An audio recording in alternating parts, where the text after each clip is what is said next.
এতই যদি তোমাদের দরদ হয় তো তোমরা প্রথমে কেন সই করলে না ভাই? আমরা দেশবাসীকে পরিষ্কারভাবে আবারও আজকে এই জনসভায় দাঁড়িয়ে পরিষ্কারভাবে আমি আপনাদের সামনে এবং এখানে মিডিয়া আছে, মিডিয়ার মাধ্যমে সমগ্র দেশের মানুষকে বলতে চাই পরিষ্কারভাবে, যেই জুলাই সনদ আমরা সংসদের দক্ষিণ প্লাজায় ডক্টর ইউনূস যখন ডেকেছিল সনদ সই করার জন্য, সবচেয়ে প্রথমে বিএনপি গেছিল, বিএনপি জুলাই সনদ সই করে এসেছে।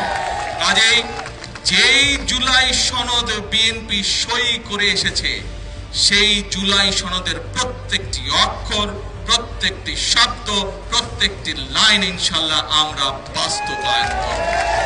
বাংলাদেশের জনগণ বিএনপিকে দায়িত্ব দিয়েছে দেশ পরিচালনা করার জন্য। কাজেই সনদ যেটি বিএনপি সই করে এসেছে, যেই সনদে অন্যরাও সই করে এসেছে, আমরা দেখেছি এই যে এখন যারা বিরোধী দলে আছে, প্রথমবার দেখলাম তারা গেল করবে কি করবে না একটা ঢিলে ঢামা, আর তাদের সাথে আরেকটা দল আছে তারা তো তখন সই করে নাই, তাদেরকে দেখলাম নির্বাচনের পরে গিয়ে হঠাৎ করে তড়ি ঘুরে সই করলো। তো ভাই, সবচেয়ে প্রথমে তো এই জুলাই সনদে কে সই করেছে? বিএনপি সই করেছে।